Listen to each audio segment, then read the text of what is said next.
জ্যোতিষীর মতো অতস কাজ দিয়ে গ্রহ নক্ষত্রের বিচারের মতো সংবিধানের ধারা বিশ্লেষণ করে যারা আমাদেরকে আইন বুঝাতে আসেন তাদের জন্য আমার করুণা হয়। আমি বুঝি না এইসব ধারা উপধারা উল্লেখ করে কি বলতে চান আপনারা? জুলাইকে অস্বীকার করতে চান? কিছু হয়নি জুলাইয়ে? পাখি গান গাহিতেছে, বাতাস বহিতেছে, নির্বাচন হইতেছে, আমি এমপি হইতেছি, এরকম ব্যাপারটা ছিল? আপনি কোথায় ছিলেন? আচ্ছা, যদি সংবিধানের কথা বলেন, সংবিধানের আর্টিকেল 7-এর কথা ভুলে গেছেন? একটা নির্বাচিত সরকার, তার আপনার ভাষায়, কনস্টিটিউশনের ভাষায়, যদি উৎখাত করে মিছিল করে 5ই আগস্টে সবাই তখন রাষ্ট্রদ্রোহী, নির্বাচিত সরকারকে উত্থানের দায়ে প্রত্যেক জুলাই বিপ্লবী ছাত্র জনতা সবাই, বাংলাদেশের যত কোটি মানুষ আছে আওয়ামী লীগ ছাড়া, প্রত্যেকেই তখন রাষ্ট্রদ্রোহী, প্রত্যেকের ফাঁসি হবে।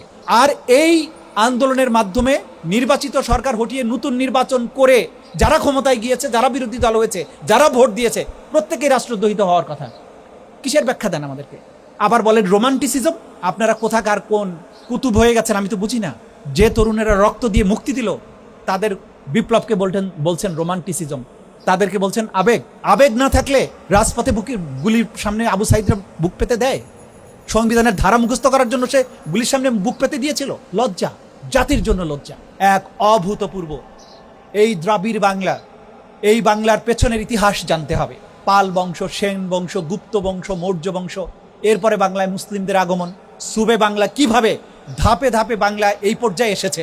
আপনি শুধু শুধু একটা যুদ্ধের কথা বলছেন, কেন 47-এর কথা বলছেন না? কেন সিপাহী বিদ্রোহের কথা বলছেন না? কেন পলাশির যুদ্ধের কথা বলছেন না? পলাশির যুদ্ধকে যদি আমি আমার ইতিহাস ধরি, তাহলে বাংলা, বিহার, উড়িষ্যা তো আমার থাকার কথা ছিল। তা আপনি শুধুমাত্র একটা যুদ্ধের কথা বলছেন। অতীতের গুলো তো অতীত, জুলাই হচ্ছে বর্তমান। আমরা বর্তমানে দাঁড়িয়ে আছি। অতীত আমার অনুপ্রেরণার উৎস।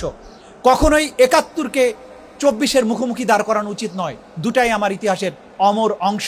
কিন্তু একটা অতীতে আমরা পেরিয়ে এসেছি, সেটার মধ্য দিয়ে একটা স্বাধীন ভূখণ্ড পেয়েছি, যদিও সেটা ছোট ভূখণ্ড। বাংলা, বিহার, উড়িষ্যা সহ তো আমাদের থাকার কথা ছিল।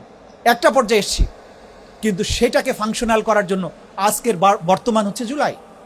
আমরা সেই বাস্তবতায় দাঁড়িয়ে রাষ্ট্রটাকে এক অনন্য উচ্চতায় নিতে চাই, যেখানে ফেসবুক পোস্ট ডিলিট করো, নইলে পরে সমস্যা হবে। এই যে সংস্কৃতি ছিল 17 বছর, সেগুলো কি আমরা পার হয়ে আসিনি? এই যে ঐতিহ্য, আমি কথা বলছিলাম মধুর ক্যান্টিন ঢাকা বিশ্ববিদ্যালয়ের ঐতিহ্য আছে বলে এখানে যত ঝুল বালি আছে, এগুলো তো আমার ঐতিহ্যের অংশ না। এগুলো মুছে ফেলতে হবে তো আমার। আজকে যে মধুর ক্যান্টিনের চেয়ার টেবিল দেখছি, এগুলো এখানে থাকার কথা নয়। এগুলো আধুনিক সাজে সজ্জিত হওয়া উচিত। 20 শতাব্দীর শেষের দিকে যাচ্ছি। দুনিয়ার ইউনিভার্সিটিগুলোতে দেখেন তারা কোন জায়গায় আছে। আমি এখনো 60-এর দশকের চেয়ার টেবিল নিয়ে গর্ব করছি, এটা আমার ঐতিহ্যের অংশ নয়। এই ঐতিহ্য অবশ্যই, কিন্তু এখন এটা আধুনিক হওয়ার সময় এসেছে। পেছনের কথা বলার আর সময় নেই। আমরা এই রাষ্ট্রকে দেখতে চাই ভয়হীন। কেউ গুম হয়ে যাবে না। আপনি গুমের আইনটা বাতিল করে দিলেন, তার মানে কি ভবিষ্যতে গুম করা বৈধ? বলছেন আপনারা নতুন করে আইন করবেন, ওই করছেন না তো। যে অন্তর্বর্তীকালীন সরকার যে আইনটা করেছিল, সেই আইনটা তো আজকে আপনাদের ক্যাবিনেটের 2 জন মন্ত্রী সেই সময়ে ওই ক্যাবিনেটের সদস্য ছিলেন, তারা মিলে করেছিলেন। তো তারা কেন, তারা আপনার দৃষ্টিতে যদি তারা ভুল করে থাকেন, তাদেরকে ক্যাবিনেট থেকে তাহলে চলে যাওয়া উচিত। তারা মিলেই তো এগুলো করেছিলেন, ভুলে গেলেন কেন?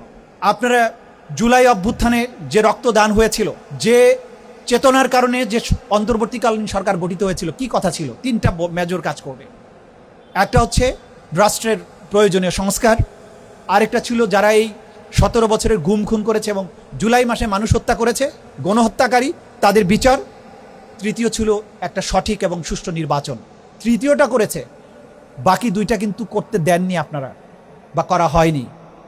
এই প্রতিশ্রুতি যদি ভুলে যাই আমরা, তাহলে বাংলাদেশে এই রকম গুম খুনের সংস্কৃতি আবারও ফিরে আসতে পারে। আমরা যে কোনো মূল্যে এই সংস্কৃতি আর ফিরে আসতে দেয়াটা অ্যাফোর্ড করতে পারবো না। আমরা বারবার বলছি যে বাংলাদেশে আর গুম খুনের সংস্কৃতি ফেরত আসতে দেয়া যাবে না। বাংলাদেশে মত প্রকাশের স্বাধীনতা আর বাধাগ্রস্ত করার দিন, সংস্কৃতি, রাজনীতি ফিরে আসতে পারবে না। ডিজিটাল নিপীড়ন ফিরে আসতে পারবে না। এই দেশে ভিন্ন মত প্রকাশের জন্য একে অপরকে ট্যাগ দেয়া, হত্যা করা, হত্যাযোগ্য করে তোলা, এই সংস্কৃতি আর ফিরে আসতে পারবে না। এবং সেটা যদি করতে হয়, তাহলে পুরোপুরি জুলাইয়ের স্পিরিটকে ধারণ করতে হবে। কিন্তু আমরা দেখতে পাচ্ছি যে জুলাইয়ের কথা বলতে গেলেই এইটাকে ম্লান করে দেওয়ার জন্য নানান রকমের চেষ্টা করা হয়। কেউ বলে জুলাইয়ের আবেগ, কখনো বলে জুলাইয়ের ব্যবসা, কখনো বলে এই জুলাই অপ্রাসঙ্গিক। ওয়াই? জুলাই না থাকলে আপনারা যারা কথা বলছেন তারা কি কথা বলতে পারতেন? এটার অর্থ কি এইরকম যে এই জুলাই যেহেতু তরুণদের নেতৃত্বে হয়েছিল, সুতরাং আমরা তাদের অবদানকে স্বীকার করি না। এটা তো হওয়া উচিত নয়। সম্মিলিতভাবে এই জাতি যে রক্তক্ষয়ী প্রচেষ্টার মধ্য দিয়ে আজকের এই পর্যায়ে এসেছে, এই তরুণদের আত্মদানকে যদি স্বীকার করা না হয়, মর্যাদা দেয়া না হয়, তাদের স্বপ্নকে বাস্তবায়ন না করা হয়, তাহলে ভবিষ্যতে এই জাতিকে রক্ষা করার জন্য কিন্তু কেউ আর বুক চিতিয়ে দাঁড়াবে না, এটা মনে রাখতে হবে। বীরদের সম্মান দিতে না পারলে বাংলাদেশে আর কোনো বীরের জন্ম হবে না। প্রতিদিন কিন্তু রাস্তায় রক্ত দেয়া যায় না। বিপুল প্রত্যাশা ছিল এই নির্বাচিত সরকারের উপরে, কিন্তু ক্রমান্বয়ে কিন্তু সেই প্রত্যাশাগুলো ফিকে হয়ে আসছে। আমরা চাই না এই জুলাই বিপ্লবের মাধ্যমে যে সরকার ক্ষমতায় এসেছে তাদের বিরুদ্ধে আমাদের কোনো কথা বলতে হোক, সেটা সরকারি দল হোক, বিরোধী দল হোক, আমরা তাদের বিরুদ্ধে কথা বলতে হোক এরকম দিন চাই না। কারণ এই সরকারটি একটা রক্তক্ষয়ী অভ্যুত্থানের প্রচেষ্টার মধ্য দিয়ে কিন্তু এসেছে। সুতরাং আমরা চাইব বাংলাদেশ সকল মানুষের জন্য বসবাসযোগ্য একটি বাংলাদেশ হোক, বাংলাদেশ নিপীড়ন এবং ভয়হীন একটি রাষ্ট্র হোক।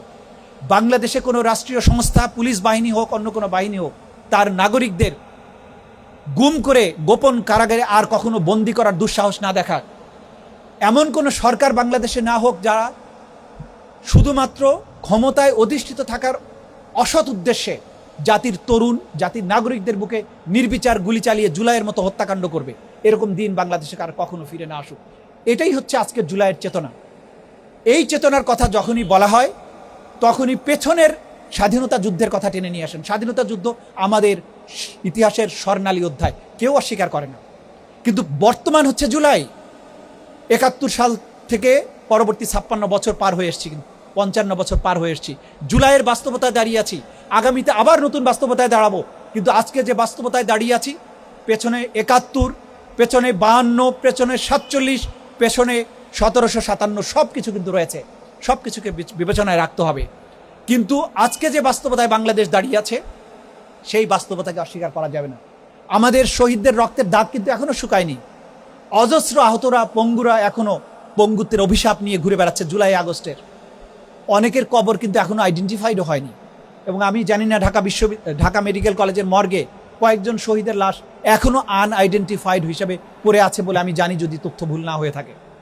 সেই অবস্থায় এই রক্তাক্ত অভ্যুত্থান বা বিপ্লব এর সব ত্যাগ, সব ইতিকথা ভুলে গিয়ে অহেতুক কুটতর্কে লিপ্ত হওয়া, সংবিধানের ধারা উপধারার বিতর্কে লিপ্ত হওয়া, এটা শুভ বুদ্ধির পরিচয় নয়।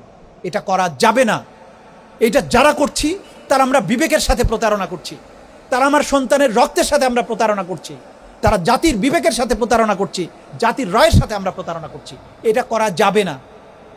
বাংলাদেশে আজকে সরকারি দল, বিরোধী দল যে যেখানে আছেন, আমরা বিশ্বাস করি প্রত্যেকেই আপনারা জুলাই বিপ্লবের গর্বিত অংশীদার। প্রত্যেকে আপনারা আমাদের সন্তানদের রক্তদান, আত্মদান সম্পর্কে সচেতন আছেন। দয়া করে অহেতুক এই বিতর্কের মধ্যে যাবেন না। আসুন, যে দেশ, যে বৈষম্যহীন, ভয়হীন রাষ্ট্রের জন্য আমাদের ছোট ছোট সন্তানেরা জীবন দিয়েছিল, তাদের আত্মদানকে আমরা সফল করি। আমরা দ্রুত সংবিধান সংশোধনের নামে হোক, সংবিধান সংস্কার পরিষদের মাধ্যমে হোক, যে কোনো পদ্ধতিতেই হোক, যে আকাঙ্ক্ষা জুলাইয়ের ছিল তার প্রত্যেকটি আকাঙ্ক্ষা যেন বাস্তবায়ন করা হয়।